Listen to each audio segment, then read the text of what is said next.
Halo, kami dari PMD kelompok 4. Selamat menonton.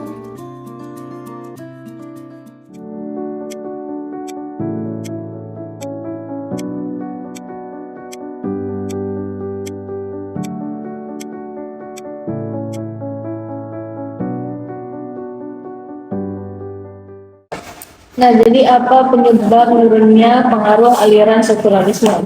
Anda? Aduh, maaf sebelumnya saya belum bisa menjawab pertanyaan. Jadi saya bisa menjawab. Oke. Karena metodenya sudah diuji, Bu. Oke, benar ya, jawabannya metodenya kami sudah diuji. Kok bisa ya aku nggak tahu jawabannya? Padahal aku udah belajar semalaman.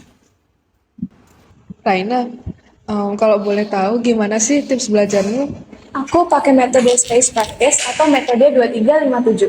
Ada juga metode lainnya kayak reachable practice dan testing effect. Kamu bisa coba lah itu sesuai style kamu dari 3 metode itu. Oh gitu ya, makasih ya. Iya. Masalahnya mungkin bukan tentang seberapa lama kita belajar, tapi bagaimana cara memori kita tuh bekerja.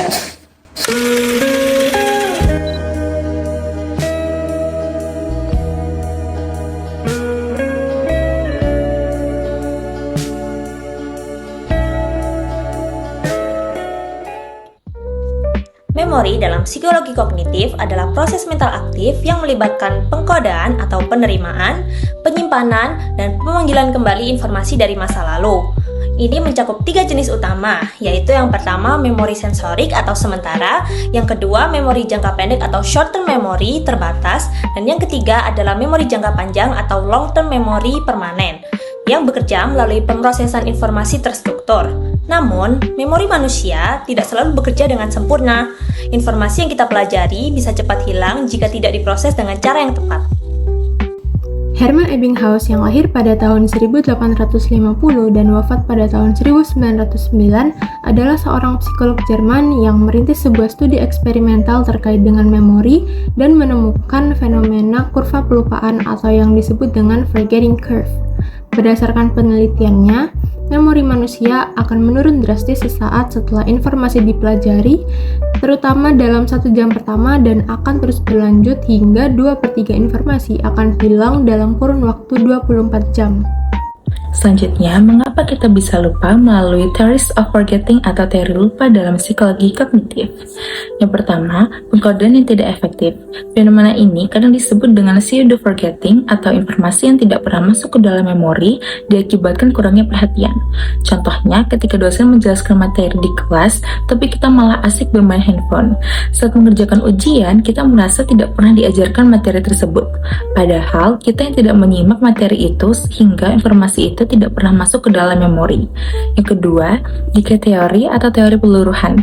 Jejak memori memudar dan melemah secara alami seiring berjalannya waktu karena tidak lagi digunakan. Misalnya, waktu SMP, kamu hafal rumus-rumus matematika karena sering dipakai. Tetapi setelah bertahun-tahun tidak digunakan lagi, kita akan melupakan rumus-rumusnya. Yang ketiga, interference theory atau teori interferensi. Orang yang melupakan informasi karena adanya persaingan dari informasi lain. Teori ini dibagi menjadi 2 jenis interferensi, yakni interferensi proaktif atau memori lama mengganggu memori baru, dan interferensi retroaktif, memori baru mengganggu memori lama. Contoh interferensi proaktif, kamu mengganti password baru iPad kamu, ketika mau input angkanya, kamu keliru malah memasukkan password yang lama. Contoh yang kedua, interferensi retroaktif. Kamu baru belajar tarian baru untuk pentas seni. Setelah latihan intensif, kamu menjadi sering salah gerakan tarian lama yang sudah dihafalkan sebelumnya, karena gerakan baru menimpa memori yang lama. Yang keempat, retrieval failure, kegagalan pengambilan yang dapat mencakup penekanan, seperti fenomena tip of the tongue, mengetahui informasi tapi tidak bisa dikeluarkan dan membutuhkan suatu pemicu untuk mengingat suatu informasi. Contohnya, kamu bertemu dengan teman lama yang wajahnya tuh familiar di kafe. Kamu yakin kamu kenal sama dia tapi nggak bisa ngeluarin namanya sama sekali. Setelah dia menyebutkan nama temannya yang sama-sama kamu kenal, kamu langsung mengenali namanya. Penelitian Henry L. Roediger III, seorang psikolog kognitif terkemuka, terutama berfokus pada bagaimana proses pengambilan informasi atau retrieval dapat meningkatkan daya ingat jangka panjang. Temuan utamanya menantang metode belajar konvensional seperti membaca ulang dan menekankan bahwa menguji diri sendiri adalah cara terbaik untuk memperkuat ingatan.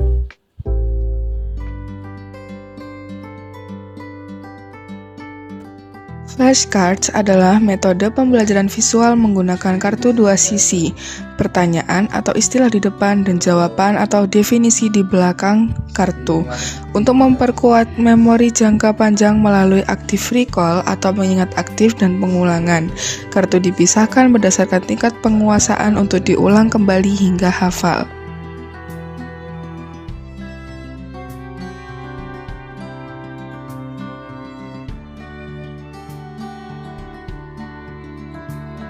Testing effect adalah fenomena kognitif di mana ingatan jangka panjang meningkat drastis ketika waktu belajar digunakan untuk berlatih mengingat kembali informasi, bukan sekedar membaca ulang.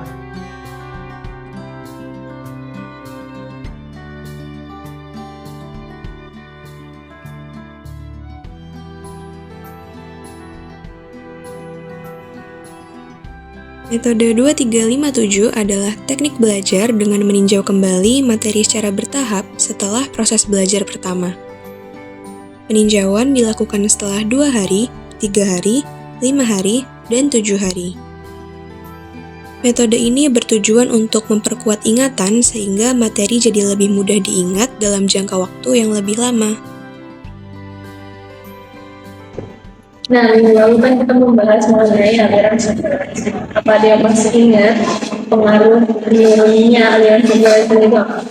Saya Bu. Oke. Pengaruh strukturalisme itu menurun karena metode introspeksinya tidak cukup ilmiah dan sulit diuji. Selain itu, muncul aliran baru seperti fungsionalisme dan behaviorisme yang menawarkan pendekatan baru yang lebih objektif dan praktis dalam mempelajari perilaku manusia.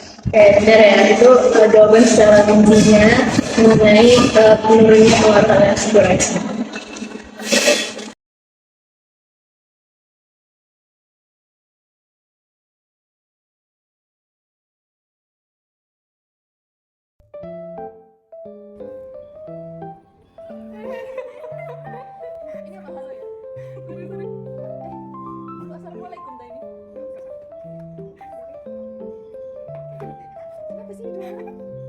Jadi, apa penyebab